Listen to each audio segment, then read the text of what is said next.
Thanks everyone for coming. Actually presented a much earlier version of this in the same workshop last year. Tim asked me to present it again this year, so it's a lot better. This is what I got, yeah. To show people. So let's see here. I call it The Globe as a Network, Geography and the Origins of the World Income Distribution. So what we see here is the story of how some parts of the world got to be so rich today, while others remain relatively poor. For a long time, growth was relatively slow, and differences across regions were pretty small up until about the year 1800. And at that point, two things happened simultaneously. Growth rates overall went way up, and also the distance between the richest and the poorest regions of the world got much larger. And today, even though some previously poor regions have started to converge, that distance remains almost as big as ever. And of course, as economists, this is one of the phenomena we'd really like to understand better. So to that end, in this paper, I'm going to take a closer look at a factor that economists since Adam Smith have thought is really important, namely transport costs. I'm going to pick a neutral starting point 1,000 years ago and ask, how important have transport costs been for differences in growth across regions of the world and across time over the last 1,000 years? And so what I do in the paper is, first of all, to have an idea of what the global transport network looked like hundreds of years ago, I take advantage of the fact that one of the most important determinants of transport costs, even today, and especially historically, it's just natural topography, where the rivers are, where the mountains are, and where the oceans are. So I combine fine-grained data on the locations of these features with historical estimates of the cost of transport over land and water to construct an approximation of the global transport network in the year 1000 and how it has evolved over time. Then, to understand how this can affect economic outcomes, I build a quantitative model. In this model, there's the possibility of a takeoff from stagnation to sustained growth, driven by a transition from a land-based agricultural economy to an idea-based non-agricultural economy. There are many locations, which allows us to take better advantage of the great heterogeneity that there is in natural topography. And what emerges from the model is a network of complementarities in growth between nearby locations, driven by the way locations support each other's development through trade, technology diffusion, and migration. And so what I'm going to do with this model is I'm going to pick the initial parameters, and I'm going to set up the initial state of the world in the year 1000, and then I'm going to conduct a quantitative exercise in which the only exogenous thing that changes is that transport costs are going to go down according to exactly this pattern. Here there are three parameters that are changing: the basic cost of transport over land, the basic cost of transport over water, and the penalty for transport over the open ocean far from the coast. And this series of transport cost reductions is consistent with the historical evidence in the following sense. The first phase of the reductions, from the year 1000 to 1500, is water biased. And in particular, the big penalty that exists initially on transport over the open ocean far from the coast is going to be almost completely eliminated. And this reflects the big improvements in shipbuilding technology and navigation that took place over this period. The second phase of reduction, starting in 1750, is more land biased to reflect the importance of things like railroads and automobiles. Within this framework, the exact amounts of the transport cost reductions are calibrated. I calibrate them to match the total level of the world population in the year 2000 and the income ratio between Europe and China in the year 2000. And what I find is that this historically plausible series of transport cost reductions, seen through the lens of the model I build, can account for quite a lot. It can account for a long period of slow, accelerating growth, followed by an abrupt increase in growth rates after the year 1800, with Europe in the lead. In the end, it generates 43% of the overall dispersion in income per capita that we see across regions of the world in the year 2000. And what I find is that there are two key mechanisms driving these results. First, there emerges from the model, in a way that I hope to make very clear in the following section, a threshold in aggregate transport costs, such that if transport costs remain above this threshold, the world is going to remain in a stagnant agricultural economy. But if transport costs fall below this threshold, this sets off an endogenous transition to a growing non-agricultural economy. Second, some regions take off and start growing first because different regions are connected to different kinds of topography. When you talk about regions, you mean like Europe or Spain and Germany? So in principle, it could be anything. What I actually am going to be comparing with the results that I have are regions like Europe versus China versus India versus Sub-Saharan Africa. Those kinds of regions. There are 10 total. Right. So you're not going to talk about inequality within Europe or within the US? Today, no. Yeah. But you could. I could, yeah. I mean. You're going to see, he has the whole world's little squares. He can talk about Catalonia versus Galicia. Do we think Yeah. do we think that transportation costs would be important to explain the difference within regions? I mean, do you have a sense? Or? I think it should be, but I haven't gotten that far yet. Yeah. With this exercise. I So. haven't seen your presentation for a while now, but I remember because I've seen it 3 or 4 times. At some point, we were saying, see, you're saying point number 4, that's like your victory, because a model with so few things in it can account for like 43%. If I remember right, it accounts for like a lot more of the dispersion in 1800. And we were saying, yeah, in the post-industrial revolution stuff, you're missing a bunch of the other driving forces. So it's more impressive that you got better results in from 1000 to 1800. Maybe, yes. Maybe I need to change my headline metric, but yeah. Anyway, in the year 2000, it's 43%. Yeah. So yeah, okay. We'll continue going here. No, but I mean, the other thing I wanted to say is, in particular, Europe is going to take off first because that region's high degree of access to water transport combined with the particular shape of the coastlines and river systems in Europe means that the average distance between any 2 points across the water is considerably shorter than, for example, China or India. And this amplifies the complementarities in growth between locations within Europe, and it gives them an advantage early on in this transition to a non-agricultural economy, right? Just to give a preview there. So, really? I have a good spiel for, okay, fine. No, I'm not putting this up here just to put it there. I actually have something to say, but I can skip it in the, yeah. All right. So yeah, so here in this model section, I mean, by the end of this section, my goal is for you to have a clear idea of how the key mechanisms are working, right? And here on this slide, just have a quick overview of what's exogenous and endogenous in the model and some of the basic notation. I mean, we have many locations here linked by this exogenous transport network that sets the cost of transporting goods between each pair of locations. There's a certain amount of land available in each location. And in the next slide, when I show you how I actually divide the world up, it's going to become very obvious why I have to keep track of that. Each location also has a certain exogenously given agricultural potential that you can think of as being determined by some stable characteristics of the climate and soil. And that's going to give some locations an advantage in producing agricultural goods.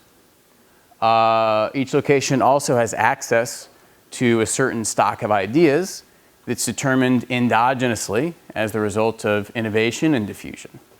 And locations with access to bigger stocks of ideas are going to have an advantage in producing non-agricultural goods. And then last but not least, each location is populated by a certain number of people.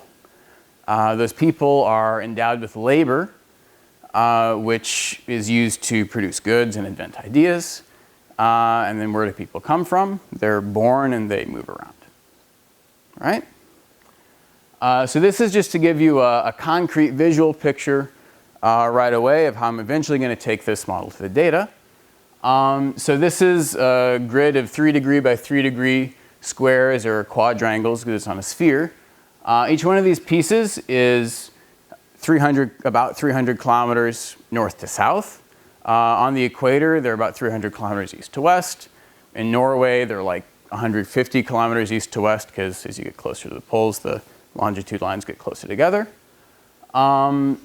And so, when I take these squares and I throw out all the ones that don't have any land in them or that are in Antarctica, at the end I have about 2,300 left that are habitable locations. And then it's very obvious, as I said, why I have to keep track of how much land is in each one. Because first of all, they're all different sizes, and then some of them are like half water and things like that, right? And then the regions that you see here play no role in the model or in any of the computation. But when I get the results in the end and I compare regions, these are the regions I use. But I mean, you could compute Spain, and you could compute Argentina.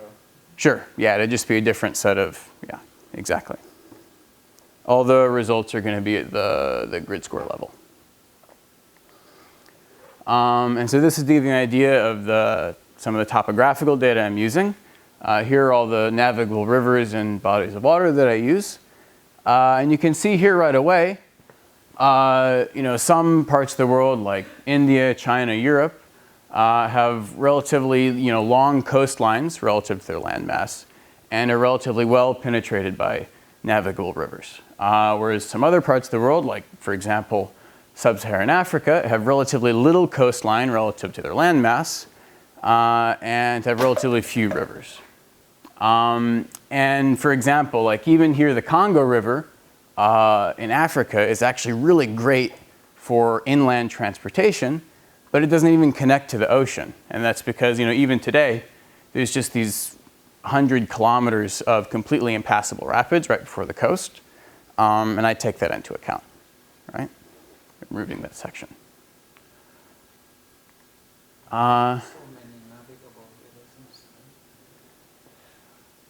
Well, so I have to, I had to pick a criterion and apply it consistently and then do a little bit of research to try and pull out ones that maybe aren't so navigable. So yeah, maybe, these are short, right? But the Guadalquivir used to be navigable all the way to Cordoba, right? At least, or all the way to Sevilla, I think so. Because that's where they brought like the gold and the tobacco from the New World. Yeah, so.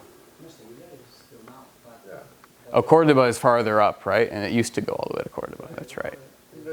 Widow, they'd float the wine down. Anyway. Yeah, so I had to pick like a certain size criterion and as a first pass apply it consistently and then do some extra research to try and weed out things like, the Congo, but anyway. It may not be perfect, but this is, if you look at, David Whale and Adam Storygard and co-authors who are doing a similar kind of exercise, but with a big reduced form thing, they're using basically the same methodologies. This seems to be the best way to handle it so far. So yeah, in this model, basically there are these people who they're born in each location at a rate that's determined as a reduced form function of real income. And in particular, if people are relatively poor, that's going to be a positive relationship, right? If a little bit more income is going to give them a higher population growth rate. And if they get poor enough, there's going to reach a point where population growth stops, right? There's going to be a subsistence level of income. And the particular shape of this function, here's what I can show you what it looks like.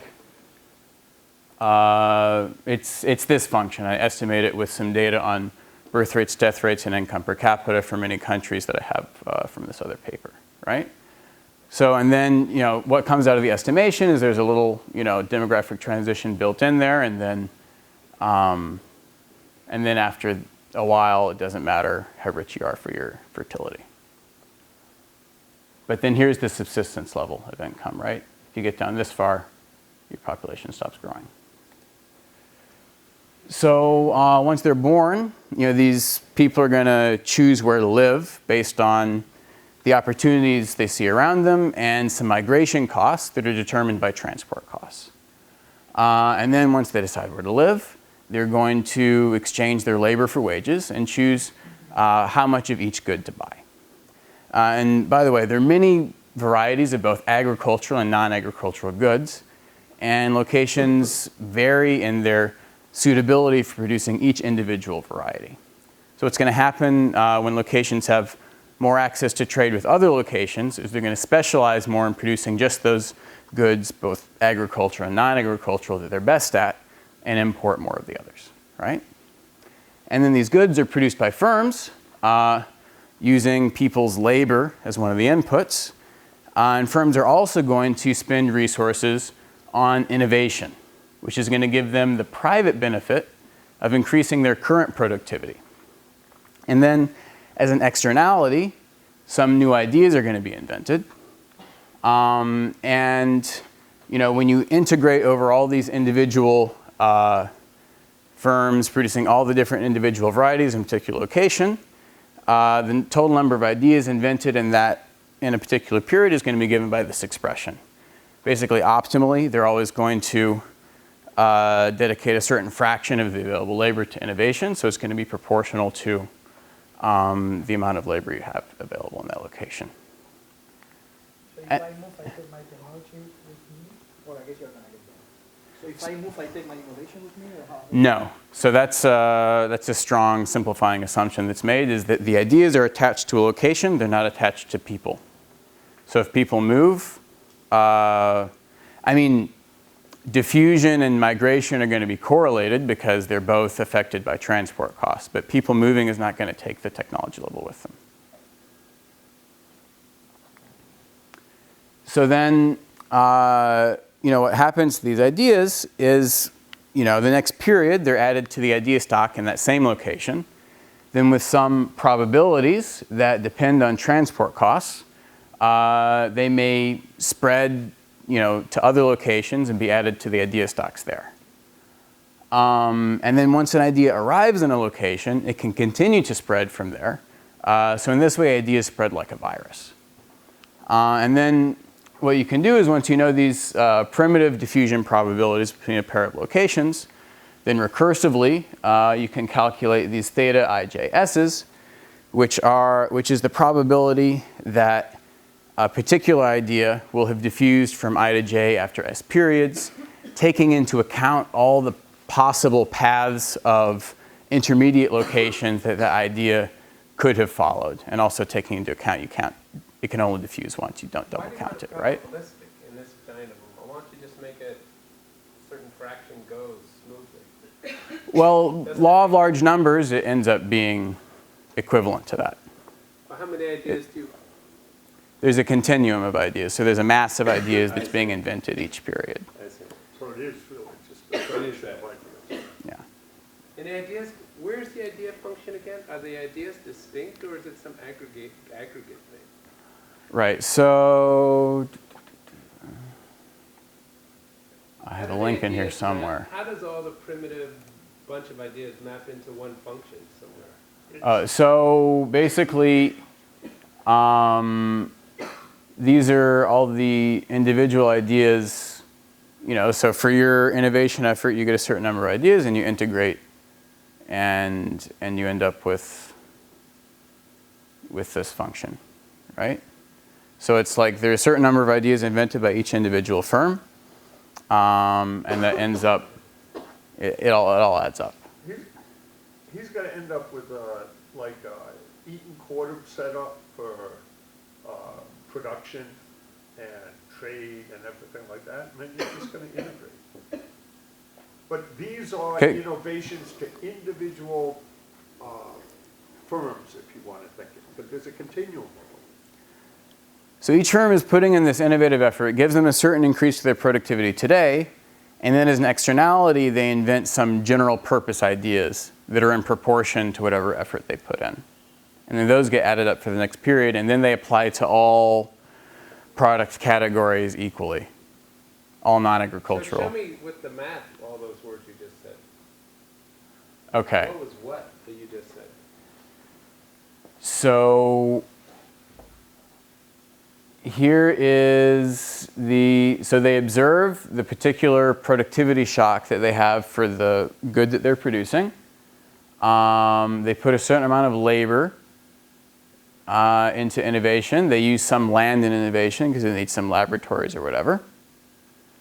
And then, based on the amount of labor and land that they put in, then here's the amount of labor, here's the amount of land, and here there's this phi parameter that basically controls, so if phi is equal to 1, it's just as if you're integrating over this. If phi, for example, is greater than 1, then that's giving an extra, that's creating some agglomeration effects where having more density of innovation, that's like if you're in a city, you're getting more bang for your buck for your innovation, right? That's just a parameter to control whether or not there's some agglomeration effects for innovation in cities, right? And then this is for each individual,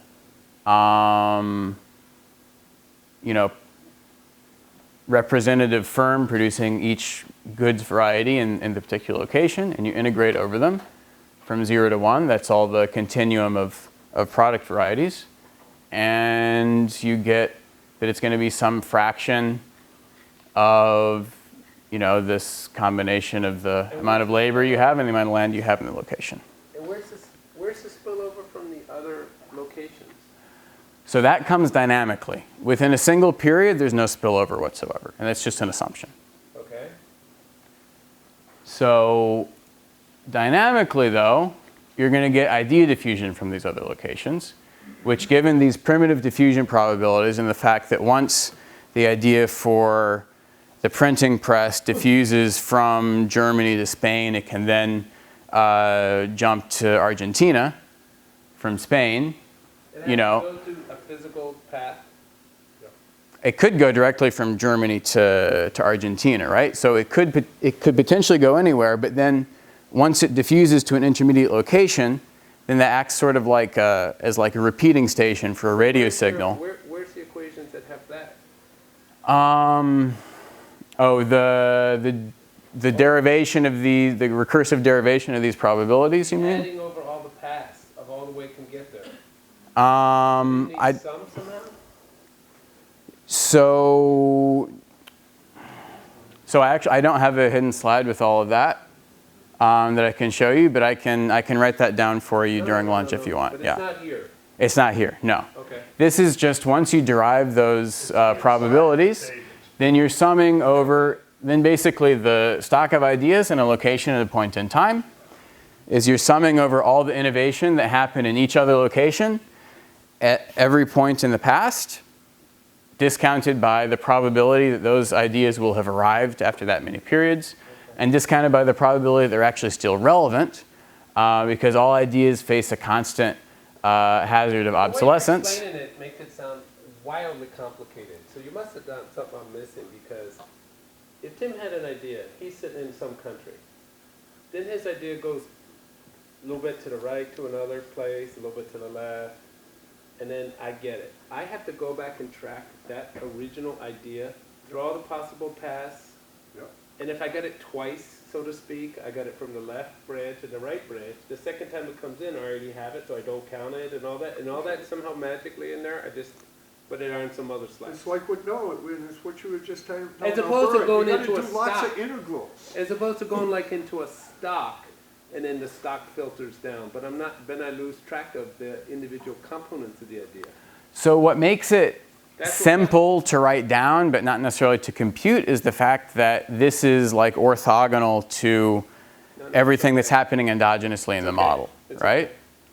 So the fact that there's just this setup of exogenous transport costs, and then that sets the probabilities of diffusion, then you can write down this recursive formula and just calculate it, basically. If it were endogenous to like actual equilibrium trade flows and things like that, then it would be a bit more complicated. Yeah. But I see where you're going with that. Yeah, this cannot be doing justice to what you actually did. Perhaps not. There's a lot of computer. No, even to set up the definition of equilibrium. Go ahead. Like what are Okay. the states, how they move and all that stuff, I can't figure it out. Okay. But anyway, so yeah, basically there's innovation that happens in those locations. Based on the network, these ideas will diffuse with some probabilities after a certain number of periods, but all the time they're becoming obsolete, right? So you want to get these ideas sooner before they go out of style. And so then what's going to determine in the long run whether we're in an agricultural or non-agricultural economy is basically going to be, for any one location, how big their stock of ideas is relative to the agricultural potential. Because basically, we have an elasticity of substitution here that's between agriculture and non-agricultural goods that's greater than 1. So people are going to tend to consume more, whatever is cheaper to produce. And then what determines the size of the idea stocks in the long run, in general, is how much labor there is to, how many people there are to work on inventing the ideas and how quickly the ideas are diffusing between locations. So then this relationship between the size of the idea stocks and the size of the labor force is what gives rise to this network of complementarities between locations that operates in the following way. So the impact of an idea invented in one location on the aggregate level of world income can be broken down into 2 steps. First, that idea diffuses immediately to the same location and later on to other locations, with the expected arrival time being later for locations that are farther away. Second, that idea is going to lower production costs in each location that it's diffused to, which is going to increase real income in all of the locations that trade with those locations. So then the size of the impact of that idea depends on 2 things. Basically, the speed of diffusion and the level of trade costs.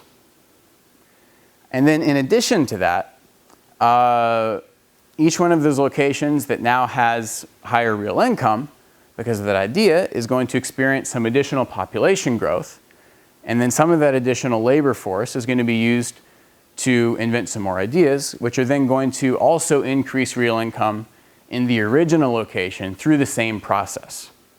So in this way, growth in one location complements growth in other locations. These complementarities in growth are counteracted by local congestion forces, where basically the more people, land is a factor of production, so the more people you have trying to produce on a fixed amount of land, the less productive each one is going to be, all else equal. So then what determines if you are going to end up in stagnation or sustained growth in the long run is fundamentally whether these complementarities in growth are stronger than the local congestion forces or not. Because whenever you have an increase in the size of the labor force, there are 2 effects in the long run. There's the congestion effect pushing wages down, and there's the innovation effect that's pushing wages up. So if the first effect dominates, real income is going to decline to the subsistence level everywhere, and growth in population and the idea stocks is going to halt. But if the second effect dominates, population and income per capita are going to continue to grow, and as the size of the idea stocks grows bigger, the share of agriculture in the economy is going to decline and eventually go to 0, and then in the long run we end up in a balanced growth path. And nothing of this depends on there being international trade, right? Because how will this affect, even if each country was not trading goods? Potentially. I mean, it would be, so if the complementarities between locations within a country were strong enough, then you wouldn't need international trade. I think quantitatively, you need international trade. Like when I bring this to the data, without international trade, there's no way people would have taken off. You need the trade with other countries, at least based on the borders. So here there's trades in, I mean, when I bring them all to the data, there's no countries. There's just all these locations. No, Matt, do you have the utility function written down? Yes. That's what they want to say. All right. And there's lots of yeah. What? I mean, Oops. Oh, wait a second.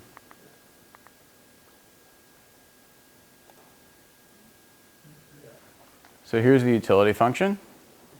In this integral, there's both agricultural and non-agricultural goods.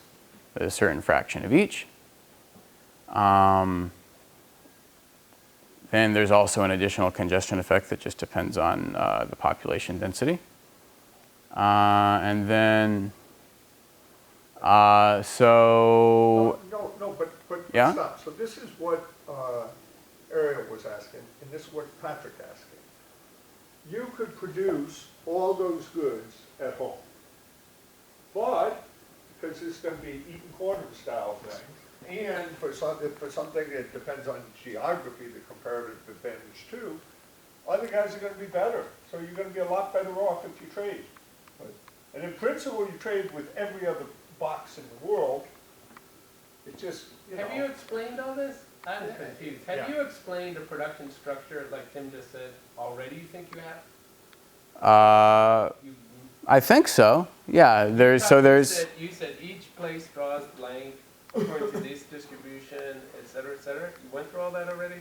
Not with all of those details. I did mention the fact that Did you go through equations that did that?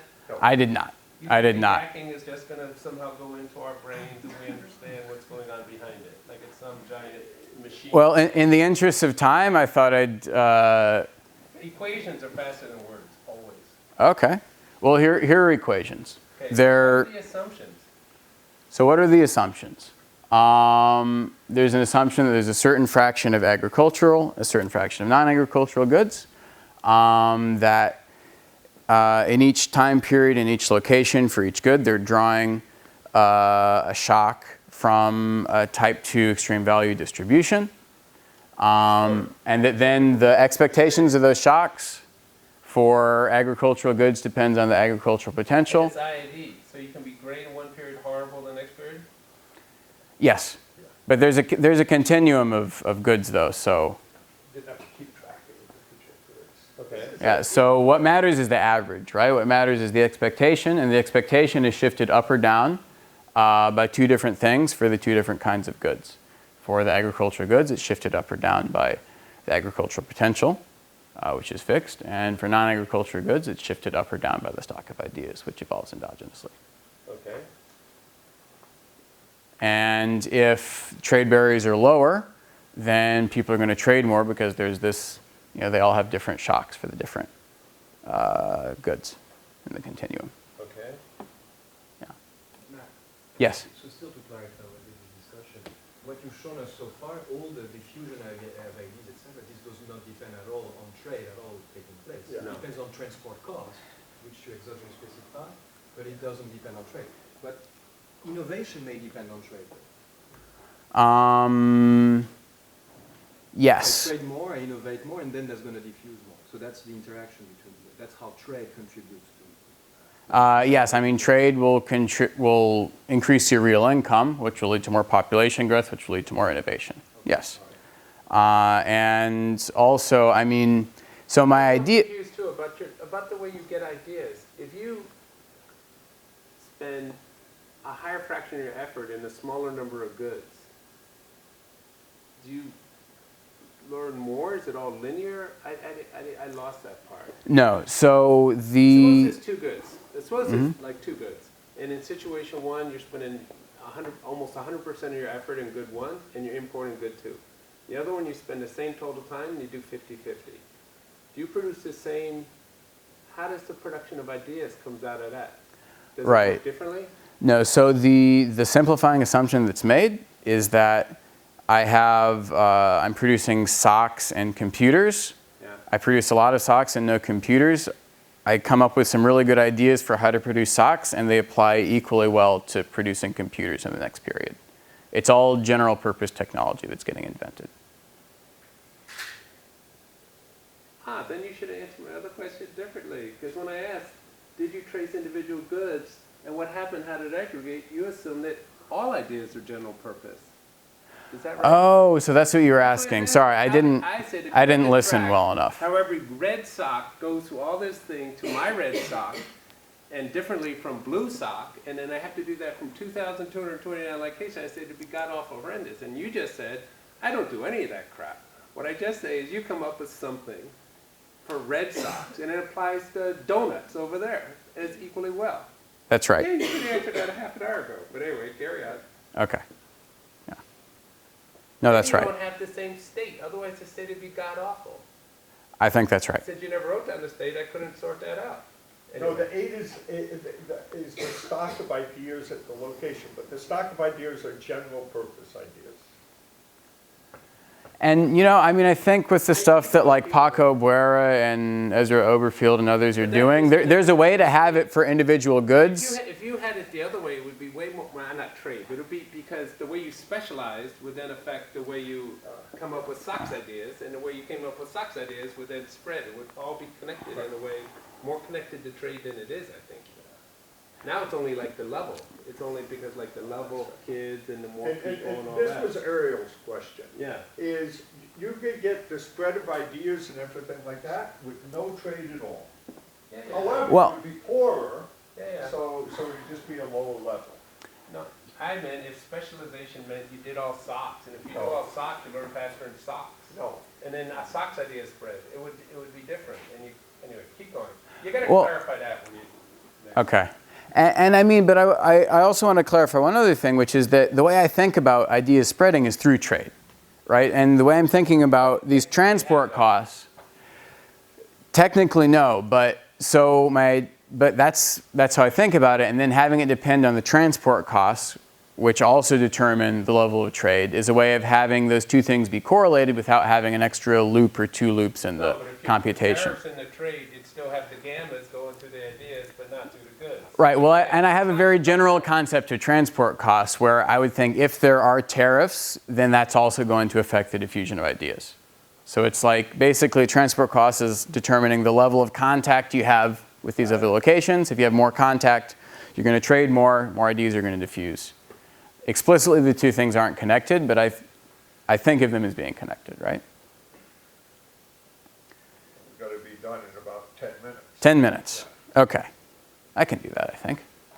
11.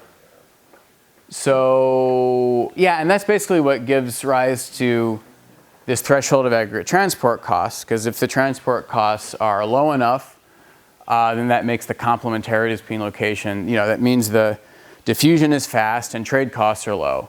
So these complementarities between locations are going to be strong, and then the aggregate impact of increasing innovation from a growing labor force is going to overcome the barrier presented by the scarcity of land that's giving rise to these local congestion effects, basically. And it's going to lead to sustained growth. But if the transport costs are too high, you get stuck in the Malthusian trap. And as a theoretical aside, both this threshold and the population distribution of the balanced growth path, they can be characterized analytically. And the way I do that in the paper is by constructing a network representation of the complementarities and growth and applying some classic concepts from the literature. Depreciation of ideas, could you get stuck in the Malthusian trap? Yes, because then basically the growth rate would be like, I mean, yes and no. You'd have a growth rate of ideas that would be like declining forever, but it would never reach zero, right? But then by having just a little bit of depreciation, you can get it to zero.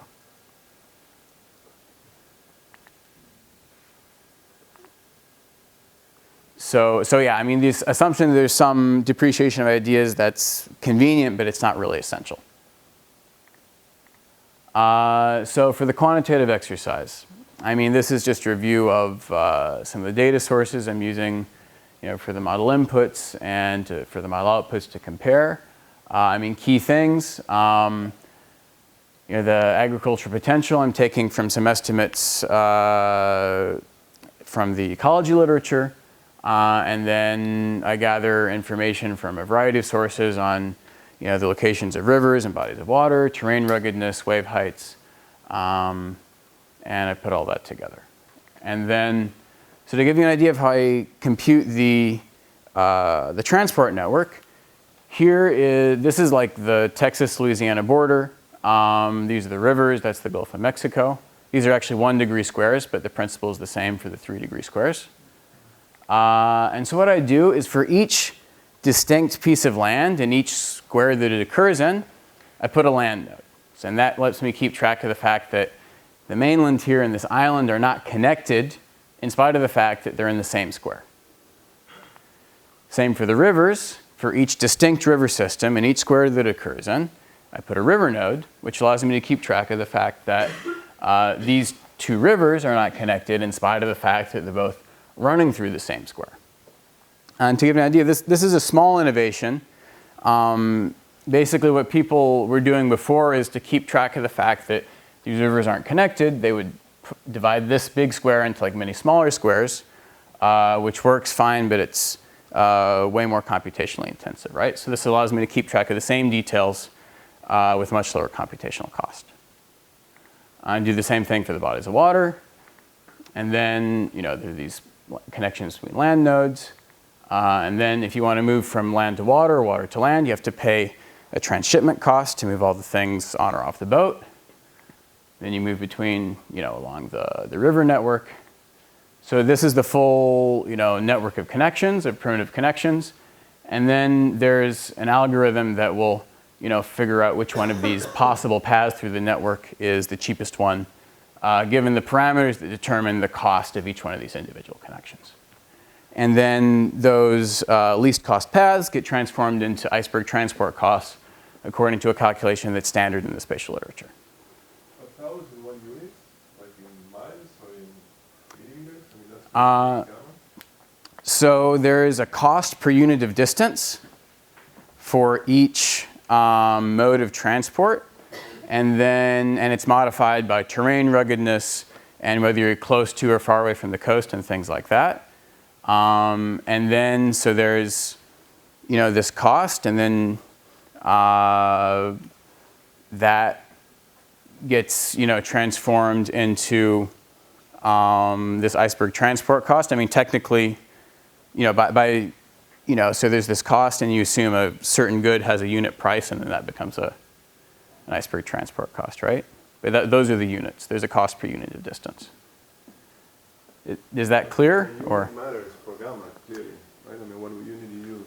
Oh, some other elasticity that converts. The units are per 111 kilometers, which is the 1 degree north to south. You can multiply all the taus by 1,000, and that's going to change gamma. So you must be doing something more. There's a normalization. Right, exactly. There's and I'll show you. Basically, the normalization is for the initial period to set the cost per unit of distance of transporting wheat around medieval Britain. Basically, that's the normalization I'm using to set the initial transport costs, and then they reduce from there, right? So yeah, the exercise I do in 2 steps. First, I set the initial parameters and calculate the initial distributions of population and income as endogenous outcomes of the model under the assumption that it's in a Malthusian steady state in the year 1000. And then I reduce transport costs and allow the distributions of population and income to evolve endogenously until the year 2000. So technology and preference parameters, I'm basically taking from the literature. Diffusion and migration parameters, I'm just doing a quick overview here in the interest of time. I'm calibrating to match some specific historical anecdotes. For example, the elasticity that transforms transport costs into diffusion probabilities is set to match the speed of diffusion of Indian or Arabic numerals from the Middle East to Europe. And then the initial transport cost, like I was just saying, I'm taking from some historical estimates of the cost of transporting wheat over land, rivers, and coastal waters in 14th century England from Mascali, 1993.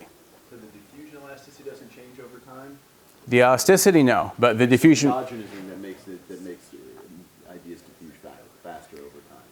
Well, when the transport costs go down, then they'll also diffuse faster. Yeah, Because the elasticity is the same, but the cost is going down. And what exactly is this elasticity over? I don't quite get this. So it's, there's no whiteboard, is there?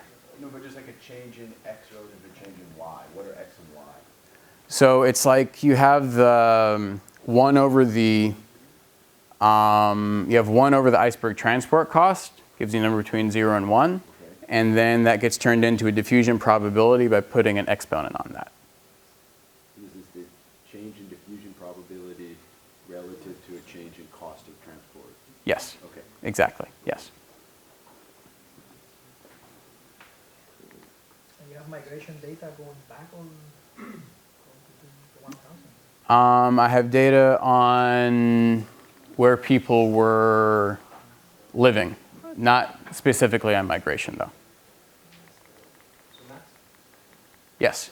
so how did you get the evolution of the transport costs? I don't understand how you discipline these three different, there's a graph you showed at the beginning. Right. So, okay, let me skip ahead then. So this, Try to be finishing within the In- next 3 or 4 minutes. 3 or 4 minutes, okay. Don't jump out of, don't jump out of order. Do it linear, but get it Okay, in 3 or 4 all right, I'll minutes get, to hit. all right, very good. don't make So it- basically, this is how I divide the world up again. Yeah. This is how it's matching the initial state in the year 1000. Basically, the distribution of how many locations there are that have certain population densities tends to match quite well, except I'm not able to get so many places that have really high population density, which is probably the reason why, you know, even though I'm getting the ranking of which locations, of which regions are more and less densely populated pretty well. India is the most densely populated one in the model and the data, but I'm not getting quite the level of population density in places like India and China that there is in the data, right?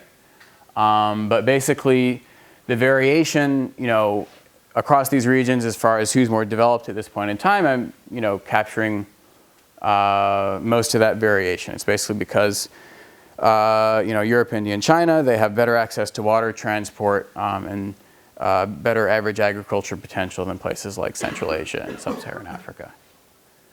And so, to recap, this series of reductions in transport costs, basically, the exact levels here are, so I set it up so that the initial phase is water biased and the penalty of going over the open ocean far from the coast is almost completely eliminated.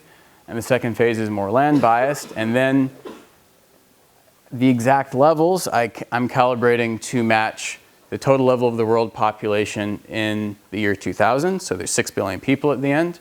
And also to match the income ratio between Europe and China in the year Can 2000. you be more precise? You have like functions that have a certain curvature and there's 2 parameters. Okay. You use the parameters, So- fit blank and blank. I'm not following all that. So they all start at whatever levels they are in the beginning. And then I assume that they are reduced at a constant rate Yep. for the first 500 years. Then they stay the same for 250 years. And then they're reduced at a constant rate for the next 250 years. Yeah. And so I'm picking, You have 3 rates there and 3 rates there. that's correct. Okay. I set those. And so I set those initially so that this one almost goes to 0 and that it's generally more water biased and this one is more land biased. The 0.6, I made up the 0.6 because I liked it, or did 0.6, did it goes to 0.6? Did you just say I like that number as opposed to 0.4, as opposed to 0.72, 79? So basically I started out with an initial set of points and I moved them around until I had 6 billion people at the end and I matched the income ratio between Europe and China in the year 2000. That's 6 numbers, 2 moments. You know, That's right, because this is a preliminary. So in the relative ones, he rigged so that it fell much more in, he has like the rate it falls in deep water course compared to he made that comparative thing. He reduced it to 2 numbers instead of 6. By doing three other ratios he made up. Yeah. Okay. He has the ratio of the fall Okay. in deep water compared to land. He made that up. Okay, Yes, he okay. did. That's what you should have said. Okay. All I right. made these up and then I then picked the levels to hit some levels and I reduced it to 2. Yeah. Okay. Yeah. Now, clearly I this, had no idea what you were doing. yeah. So, I mean, clearly this is something that, in further work I can try and use existing data to more directly inform a path of Sure. reductions for the transport costs and see how big of a difference that makes. But yeah, this is what I'm doing now.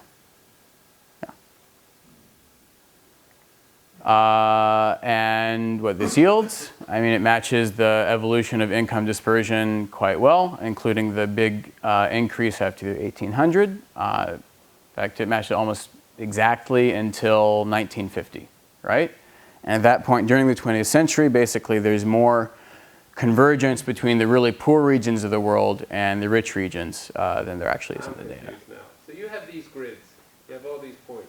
You're claiming you have income data for every 3x3 grid in the world? Not so. So you go to southern Mississippi, or I don't know how big those grids are. You go to southern Mississippi and you say, I know that. I know northern Minnesota, I know that. I go to southeast California, I know that. And you'll have different numbers from some data source.